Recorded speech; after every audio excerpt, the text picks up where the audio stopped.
கிருஷ்ணதேவராயர் காலத்தில் வந்து விஜயநகர பேரரசு மிகுந்த செல்வாக்கோடு விளங்கியிருக்குது. அவர் படைகள் வந்து மிகப்பெரிய அளவுக்கு வெற்றியை குவிச்சுது.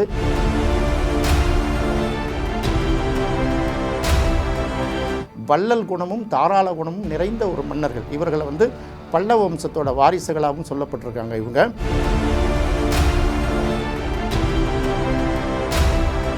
கிருஷ்ணதேவராயர் வந்து அவரோட படைகள் வருதுனால எதிரிகள் அஞ்சு நடுங்கக்கூடிய வலிமையில் இருக்கும்போது உனக்கு கப்பம் கட்ட முடியாது, வரி கட்ட முடியாது அப்படின்னு போராடுறாங்கல்ல, அந்த சகோதரர்கள் தான் காந்தவராயன் சேந்தவராயன் சகோதரர்கள்.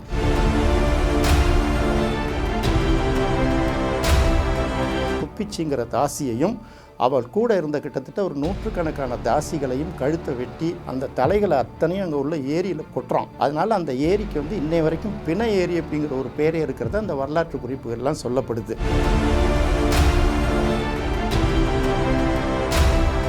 இப்போ சேந்தவராயனை விட்டு வச்சோம்னா நமக்கு வந்து மிகப்பெரிய அச்சுறுத்தல் ஏற்படும் அப்படிங்கிற ஒரு பயம் வந்து அந்த விஜயநகர பேரரசுக்கு தொத்திக்குது.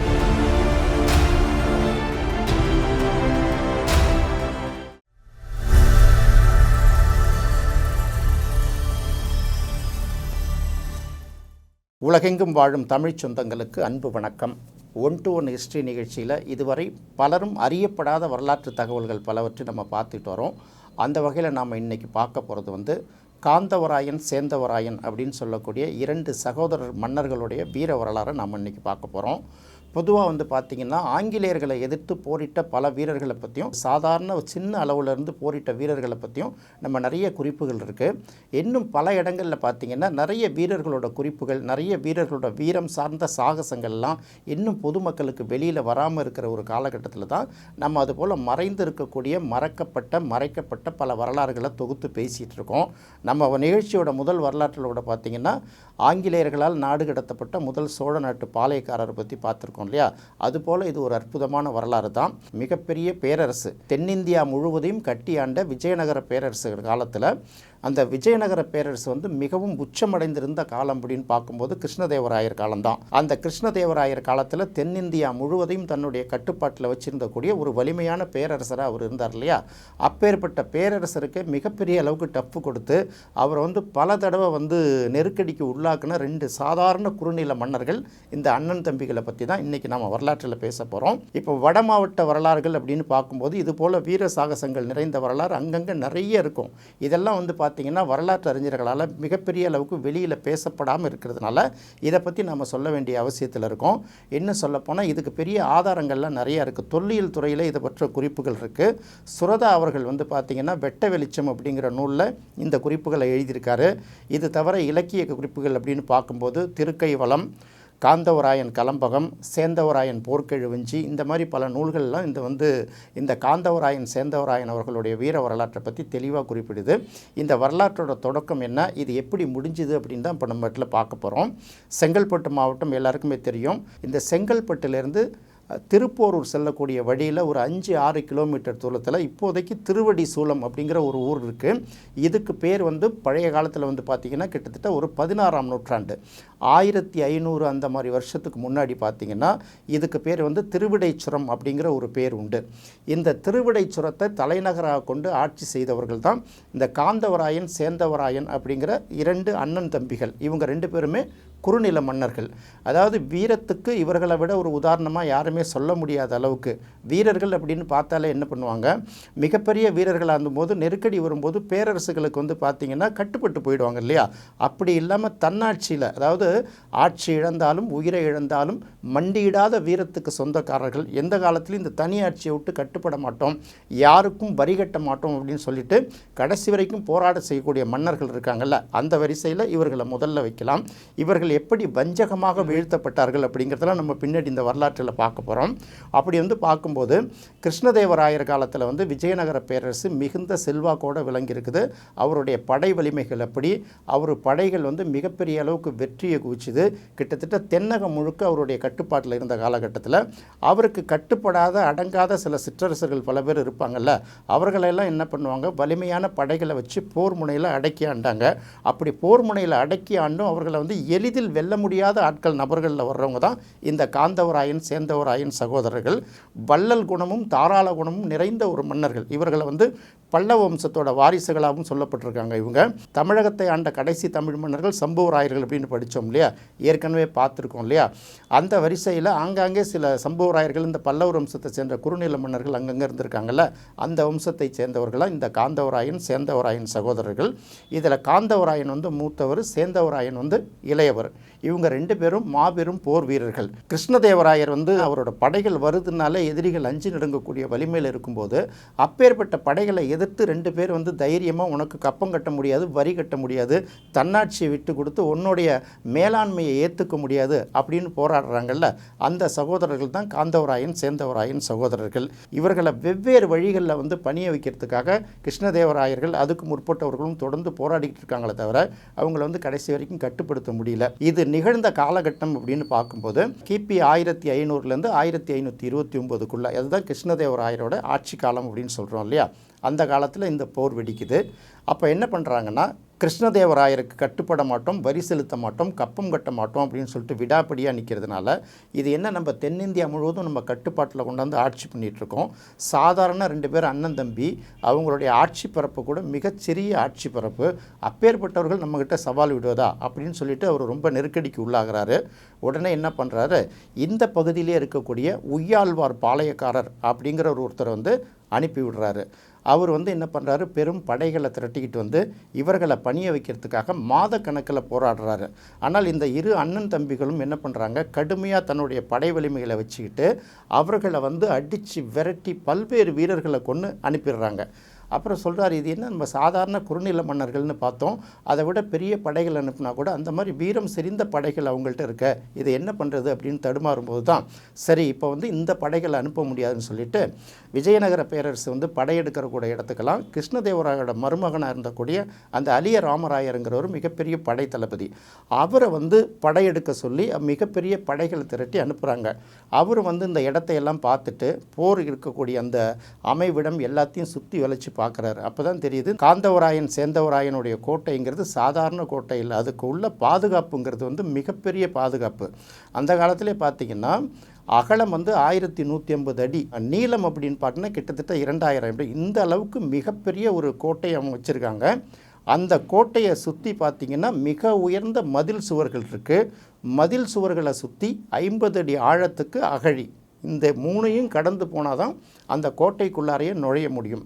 இது தவிர பார்த்திங்கன்னா இந்த காந்தவராயன் சேந்தவராயனும் மிகப்பெரிய மாவீரர்கள். எந்த இடத்துல இருக்கான், எந்த இடத்துல போகிறான், இந்த மலையில் இருக்கானா அந்த மலையில் இருக்கானான்னு தெரியாது. அந்த அளவுக்கு அந்த பகுதிகளையும் அந்த மலைப்பகுதியோட அமைப்புகளையும் ரொம்ப தெல்ல தெளிவாக அறிந்தவன்.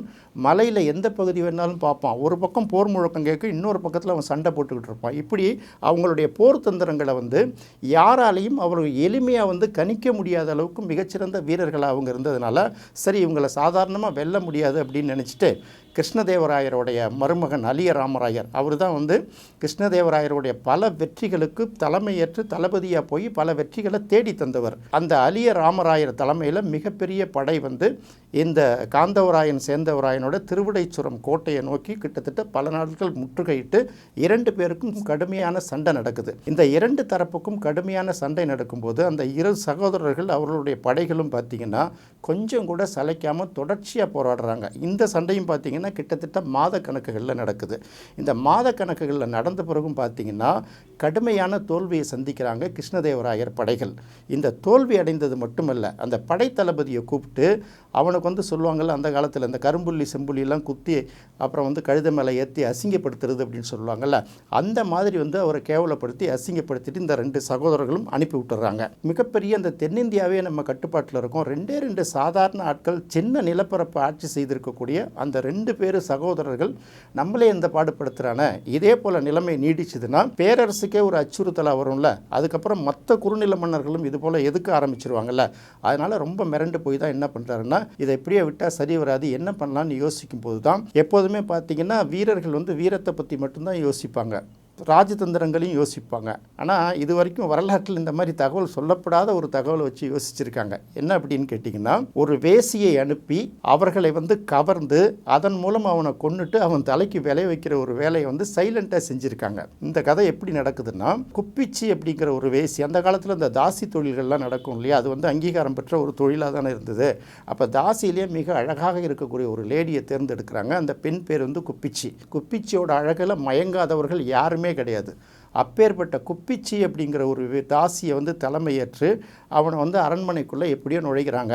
ஒரு கட்டத்தில் போன பிறகு பார்த்திங்கன்னா, அவன் வந்து காண்போரை வியக்க வைக்கும், காண்போரை சுண்டி இழுக்கக்கூடிய அழகியில் அதில் பார்த்து ஆக்சுவலாக காந்தவராயன் மயங்கிடுறான். மன்னர் காலத்தில் பார்த்திங்கன்னா, மன்னர் காலத்தில் மன்னருடைய அரண்மனைகளில் அந்த புறங்களில் இந்த மாதிரி பெண்கள் நிறைய இருப்பாங்க. அதை வந்து பெருசாக தவறாக எடுத்துக்கிறது இல்லை.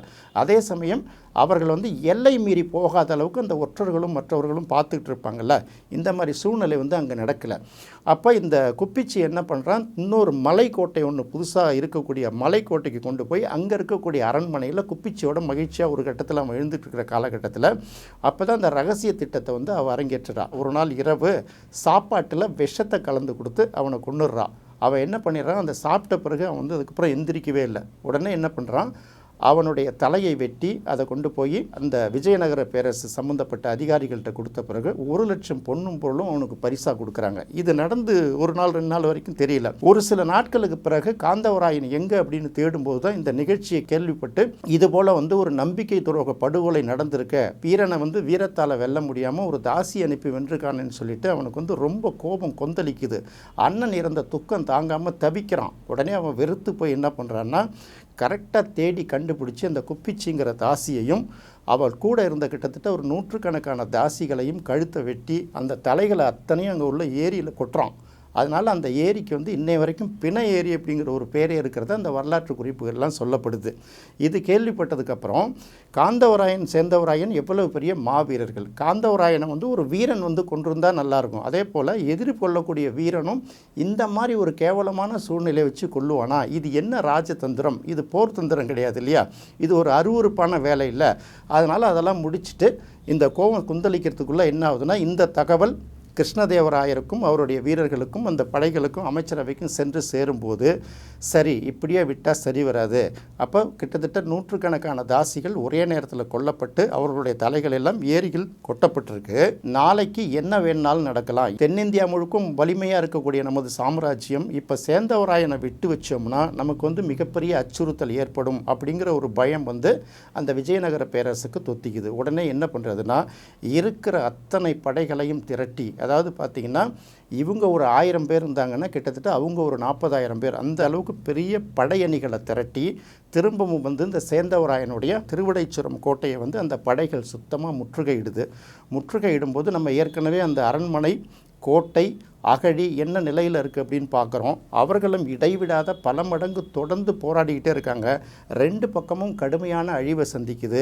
கடைசி கட்டத்தில் கிருஷ்ணதேவராயருடைய படைகள் இருக்கு இல்லையா, இந்த படைகளோட எண்ணிக்கையும் வலிமையும் அதிகமாக இருந்த காலகட்டத்தில் கடைசி நேரத்தில் சேந்தவராயனும் கொல்லப்படுறான். அதாவது வீரம் செறிந்த 2 தமிழர்களை வீரத்துக்கு புறப்பட்டு தவறான கேவலமான ஒரு யோசனையில் மற்றவர்கள் வந்து கொல்லப்பட்ட ஒரு கதை அப்படின்னு தான் சொல்லப்படுது. இது வந்து நாம் சொல்லக்கூடிய கதைகளில் தொல்லியல் துறை சார்பாக வெளியிட்டுள்ள தொண்டை மண்டல குறிப்புகளில் இது இருக்குது. இதுக்கு முன்னாடி பார்த்திங்கன்னா செங்கல்பட்டு அந்த பகுதிகளில், சென்னையை ஒட்டியுள்ள பல பகுதிகளில் இது நாடகமாக நடத்தப்பட்டிருக்குது. அவர்களுக்கு வந்து விழா எடுக்கிறதெல்லாம் நடந்திருக்கு. ஆனால் இது எப்படி சமீப காலமாக இதெல்லாம் நின்று போயிருக்கு அப்படிங்கிறது நமக்கு தெரியல. எப்படி இருந்தாலும் நம்ம சகோதரர்கள், வீரம் செறிந்த சகோதரர்கள் அப்படின்னு பார்க்கும்போது நம்ம மருது சகோதரர்களை பார்க்குறோம். அதே போல் கட்டபொம்மன் ஊமைத்துறையை பார்க்குறோம். இவர்கள் எல்லாமே பார்த்திங்கன்னா ஆங்கிலேயர்களுக்கு எதிராக போரிட்டு தன்னை வந்து மாய்த்து கொண்டவர்கள், ஆங்கிலேயர்களுக்கு எதிராக போரிட்டு வீரமரணம் அடைந்தவர்கள் அப்படின்னு எடுத்துக்கலாம். ஆனால் ஆங்கிலேயர்கள் வந்து நம்ம மக்களை துன்புறத்துக்கு முன்னாலேயே மற்ற மொழிக்காரர்களை எதிர்த்து தீரத்தோடு போராடி உயிர் திறந்த 2 மாவீரர்கள் யார் அப்படின்னு பார்த்திங்கன்னா இந்த காந்தவராயனும் சேந்தவராயனும். வீரம் விளைந்த, வீரம் செறிந்த, வீரத்துக்கு உதாரணமாக திகழ்ந்த இந்த தமிழர்களுடைய வீரத்தை தமிழ் மக்கள் முழுவதும் அறிந்து கொள்ள வேண்டும். இந்த வரலாறு சொல்லப்பட்டிருக்கு. தயவு செய்து இதை பார்க்குறவங்களுக்கு ஒரு வேண்டுகோள், இதிகாச கதைகளுக்கும் புராண கதைகளுக்கும் நம்ம எவ்வளோ முக்கியத்துவம் கொடுத்து பார்த்து அதில் உள்ள கேரக்டர்கள், அதில் நடந்தக்கூடிய சம்பவங்கள்லாம் எவ்வளோ அழகழகாக விவாதித்து தொடர்ந்து பேசிகிட்டு இருக்கோமோ, அதுபோல் நம்ம தமிழகத்தைச் சேர்ந்த முன்னோர்கள், தமிழக அரசர்கள், குறுநில மன்னர்கள், புலவர்கள், வள்ளல்கள் இவர்களை பற்றிய வரலாறுகளையும் நாம் தெரிஞ்சுக்கிட்டு அதை தொடர்ந்து பேசினா நம்ம தமிழர்களுடைய வரலாறு உலகம் முழுக்க பரவணும் அப்படிங்கிற ஒரு நோக்கத்தில் தான் இந்த மாதிரி வரலாற்று நிகழ்வுகள்லாம் பேசப்படுது. ஆனால் சிலர் செய்யக்கூடிய சேட்டைகள் ரொம்ப வருத்தத்தை குறிக்குது. இவரை எந்த ஜாதியில் அடைக்கலாம், இவரை எந்த சமூகத்துக்கு அடைக்கலாம் அப்படிங்கிறத பார்க்காம உங்களுக்குள்ள வாக்குவாதங்கள், தேவையற்ற வாக்குவாதங்களை உருவாக்கி கொள்ளாமல் இது நம்ம தமிழர்களோட வரலாறுங்கிற பார்வையில் மட்டும் பார்த்தீங்கன்னா சிறப்பாக இருக்கும். மீண்டும் மற்றொரு சுவையான நிகழ்ச்சியில் சந்திக்கலாம். நன்றி, வணக்கம்.